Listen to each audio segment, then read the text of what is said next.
नमस्कार दोस्तों, मैं विनय दुबे मुंबई से। बहुत दिनों के बाद आप ये आवाज़ सुन रहे हैं क्योंकि रमज़ान और नवरात्र के महीने में लगातार फील्ड में होने की वजह से वीडियो आप तक नहीं पहुंच पा रही थी। अब रमज़ान और नवरात्र बीत चुका है तो आप तमाम लोगों के बीच में एक छोटा सा विश्लेषण लेके आया हूँ जो कि चौंकाने वाले हैं। चौंकाने वाले इसलिए क्योंकि भारतीय जनता पार्टी, जो कि अपने आप को कट्टर सनातनियों की पार्टी कहती है, हिंदुत्ववादी पार्टी कहती है, अब उसका इस्लामीकरण की तरफ बढ़ते हुए कदम दिखाई दे रहे हैं। जी हाँ, भारतीय जनता पार्टी का इस्लामीकरण इस समय पूरे चरम पर है।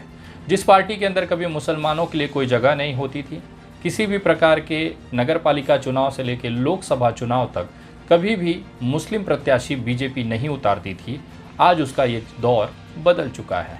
ये सबूतों के साथ मैं आपको आज इस विश्लेषण में दिखाने की कोशिश करूंगा कि बेचारे उन कट्टर सनातनियों के दम पर जिस पार्टी ने आज देश सहित बहुत सारे राज्यों में बहुमत हासिल किया, अब उन्हें दरकिनार कर कर मुसलमानों को सिर माथे बिठाकर, गद्दी पर बिठाकर उन्हें फ़ायदा पहुंचाने की कोशिश भारतीय जनता पार्टी कर रही है। तो सबसे बड़ा सवाल ये उठता है कि क्या ये जो कट्टर सनातनी जिन्होंने दिन रात मेहनत कर कर इस पार्टी को शिखर पे पहुंचाया, क्या अब उनको पार्टी दरकिनार कर रही है? क्या इन भक्तों से अब पीछा छुड़ाकर एक नए तरीके की राजनीति में भारतीय जनता पार्टी उतर रही है? क्योंकि मेरे पास जो तथ्य हैं वो यही साबित करते हैं कि जिस तरह से बेवकूफ़ बनाकर हिंदुओं को, सनातनियों को उन्होंने सत्ता हासिल की, बीजेपी इतने शीर्ष तक पहुंची, अब वो समय आ गया है कि जो कट्टर सनातनी है, हिंदुत्व और सनातन के नाम पर भारतीय जनता पार्टी का समर्थन करते हैं, अब इनका लाल कृष्ण आडवाणी बनाने का समय आ गया है। ये बातें मैं क्यों कह रहा हूँ, इसका सबूत इस वीडियो में मैं आपको देने जा रहा हूँ। शुरुआत करेंगे उस बयान से जो कल से सुर्खियां बटोर रहा है। हमारे देश के माननीय गृह मंत्री अमित शाह जी, जो कि भारतीय जनता पार्टी के चाणक्य हैं, उन्होंने दक्षिण भारत की एक चुनावी सभा में कल ये घोषणा किया कि अगर उनकी सरकार वहां बनती है तो आगामी भविष्य में वो मुसलमानों को दिए हुए आरक्षण को समाप्त कर देंगे। लेकिन क्या वास्तविकता में ऐसा मुमकिन है? मैं आपको एक समाचार चैनल का एक स्क्रीनशॉट दिखाना चाहता हूं। आपके स्क्रीन पर ये जो टीवी 9 का स्क्रीनशॉट है, ये 15 अप्रैल 2023 का है। ये जो स्क्रीनशॉट आप देख रहे हैं, इसमें कर्नाटका चुनाव के ठीक पहले कर्नाटका सरकार ने 4% जो मुस्लिम ओबीसी का रिजर्वेशन था उसको ख़त्म कर कर इसे 2-2% के हिसाब से वक्कलिका समाज और लिंगायत समाज को बांट दिया गया, क्योंकि इन दोनों समाज का इनको वोट जो था वो लेना था। लेकिन इसका मामला चला गया सुप्रीम कोर्ट में।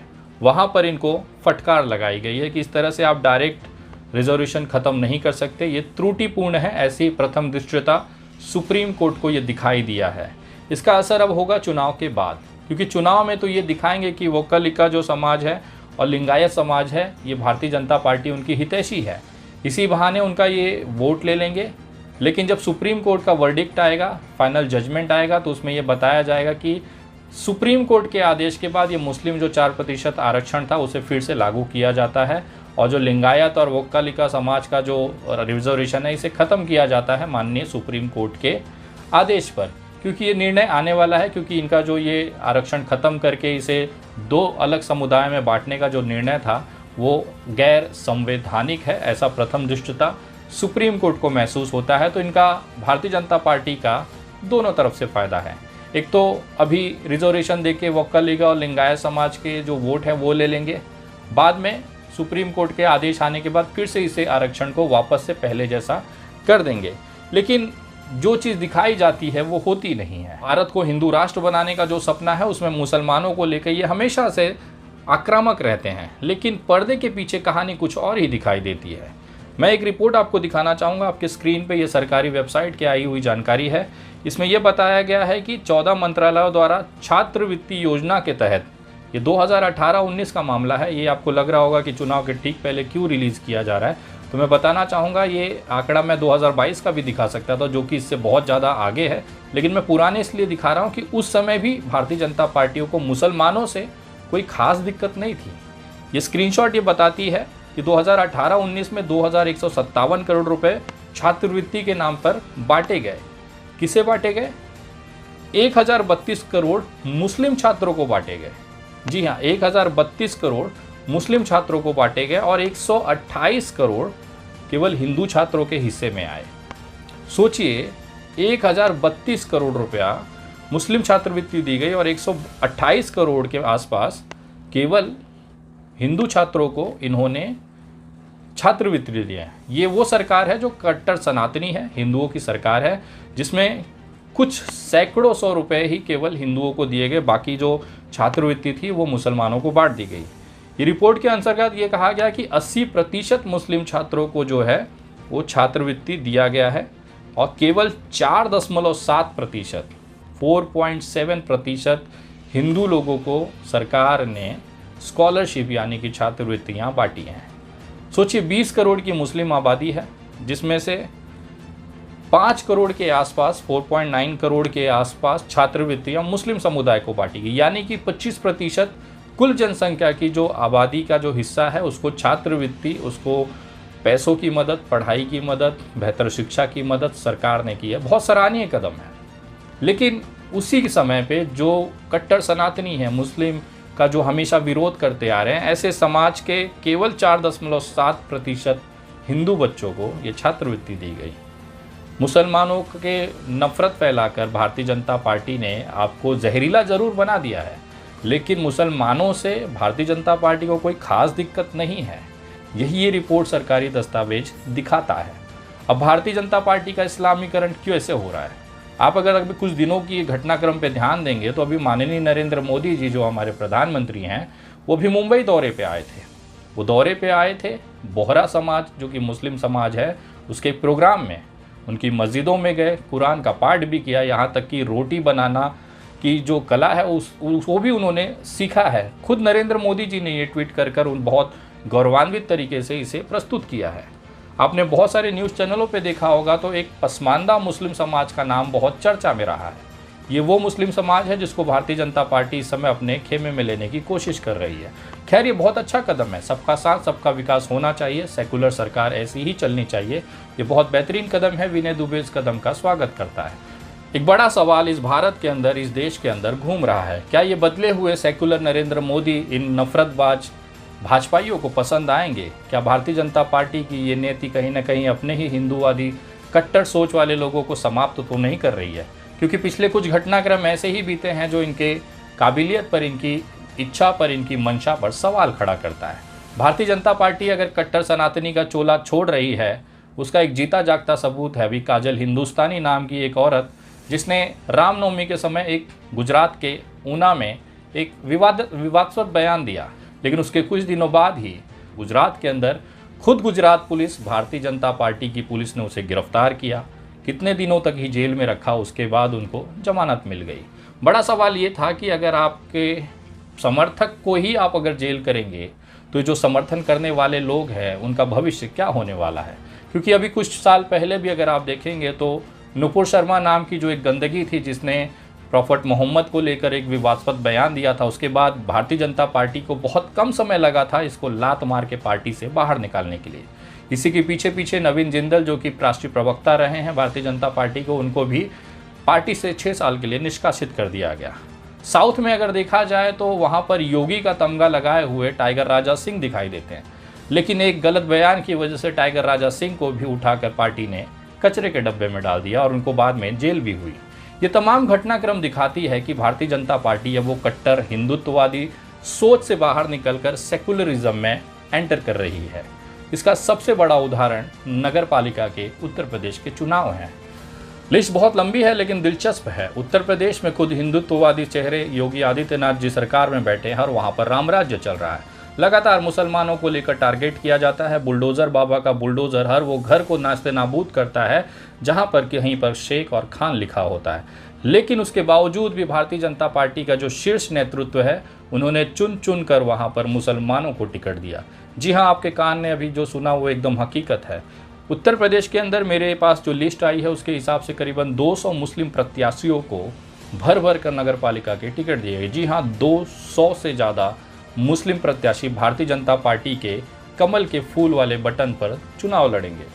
ये लिस्ट में रामपुर जिले में भाजपा ने 2 मुस्लिम प्रत्याशियों को मैदान में उतारा है। टांडा नगर पालिका परिषद के अध्यक्ष पद के लिए महनाज जहां को और रामपुर नगर पालिका परिषद के अध्यक्ष पद के लिए डॉक्टर मुजीब को प्रत्याशी बनाया है।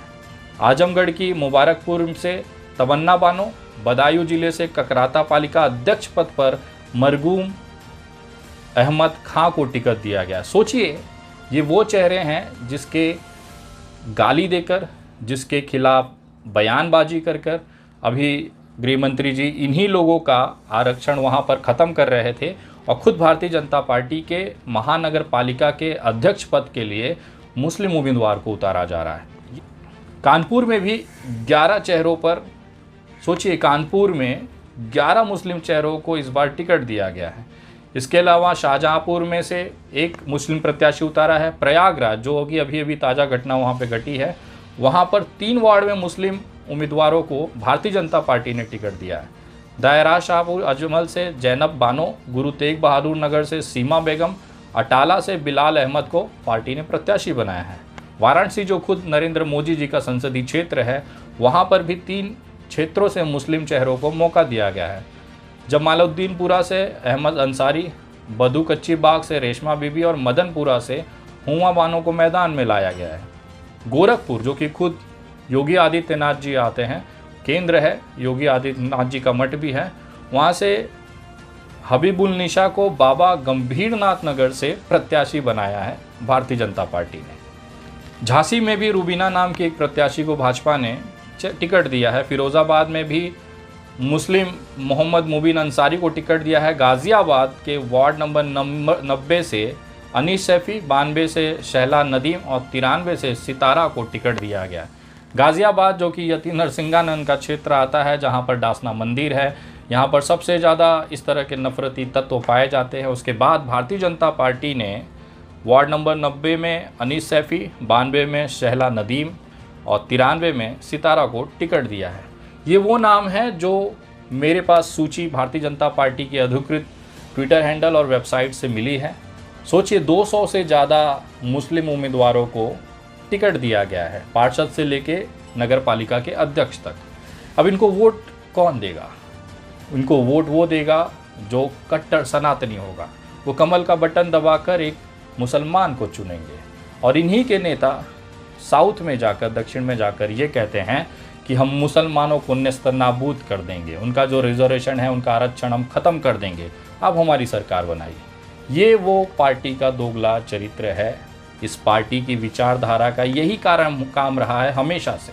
लाल कृष्ण आडवाणी का ये सगा नहीं हुआ तो ये जो दिन भर जय मोदी जय योगी कर रहे हैं, ये बेचारा पार्टी उनका क्या सगा होगा। यही आँख खोलने का काम हम लोग हमेशा से करते आए हैं। बदले में हमें गालियाँ मिलती हैं, लेकिन आज हम जिस स्थिति में बैठे हैं, अब समय आ गया है ये देखकर सुकून से एसी के अंदर बैठकर मज़ा लेने का कि जब हम समझाते थे तो मेरे ही हिंदू समाज के भाइयों को ये समझ में नहीं आता था कि जो पार्टी अपने संस्थापक अध्यक्ष, जिसने अपने खून से भारतीय जनता पार्टी को सींच कर इतना बड़ा वट वृक्ष बनाया, ऐसे लाल कृष्ण आडवाणी और तमाम उस तरह के नेताओं को पार्टी ने बगल कर दिया, उनका अपना सगा नहीं हुआ, उनको इस हालात में रख दिया कि आज कोई भी उनके दरवाजे तक जाना नहीं चाहता। ऐसे हालत में उन तमाम लोगों ने ये कैसे मान लिया था कि ये पार्टी आपको जी जान से चाहेगी, आपका अपना रहेगी। आज हालात ये हैं कि आपका इस्तेमाल पूरा हुआ, आप उस नींबू की तरह है जिसे निचोड़ के पूरा रस ले लिया गया है। अब किसी और नींबू की तलाश है और ये नींबू अब बनने जा रहे हैं भारतीय जनता पार्टी के तमाम वो मुस्लिम चेहरे, वो मुस्लिम समाज जो अब भारतीय जनता पार्टी के साथ में आकर इसको आगे बढ़ाने में सबका साथ सबका विकास का चोला पहनकर इस देश के विकास में अपना योगदान देंगे। ये जो सेकुलर चेहरा है भारतीय जनता पार्टी का, ये जो सेकुलर नरेंद्र मोदी हैं, क्या भारतीय जनता पार्टी के कार्यकर्ता इस तरह के बदलाव को कबूल कर पाएंगे, मंजूर कर पाएंगे? आपको क्या लगता है कमेंट में ज़रूर बताएं। लेकिन मुझे तरस आता है उन बेचारे दिहाड़ियों पर जो दिन रात ये कहते थे कि सनातन के लिए भाजपा ही एकमात्र विकल्प है। अगले कुछ समय में, कुछ दिनों में भारतीय जनता पार्टी के अंदर आपको भारतीय जनता पार्टी के जो पार्षद हैं वो मुसलमान, टोपी वाले और दाढ़ी वाले दिखाई देंगे। बहुत सारे ऐसे सीटों पर, ऐसे महत्वपूर्ण विभागों पर मुस्लिम चेहरों को भारतीय जनता पार्टी बिठाने जा रही है। लोकसभा का टिकट देगी, अपने उन लोगों को सांसद बनाएगी जिसको गालियां दे देकर इन्होंने अभी तक सत्ता हासिल की है।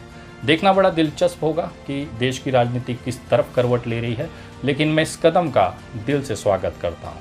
मैं पहली बात भारतीय जनता पार्टी के इस कदमों का दिल से और खुले दिल से मैं स्वागत करता हूँ। ये काम इनको बहुत पहले करना चाहिए था। देश में आप नफरत बांट कर ज़्यादा दिन तक राजनीति नहीं कर सकते। मैं उन तमाम भाइयों को जो कि भारतीय जनता पार्टी के मेरे सनातन धर्म से, मेरे हिंदू समाज से आते हैं, उनसे कहना चाहता हूं कि इस बदलाव को आप मंजूर करें, कबूल करें, क्योंकि आपकी स्थिति उस गधे की तरह है जो न घर का रहा न घाट का। मंदिर का घंटा बना दिए गए हो। हर कोई आता है और बजा के जाता है। अगली वीडियो बहुत जल्द। वीडियो अच्छी लगी हो तो शेयर करके देश के लोगों तक पहुंचाएं। आगे फिर मुलाकात होगी। तब तक जय हिंद, जय महाराष्ट्र।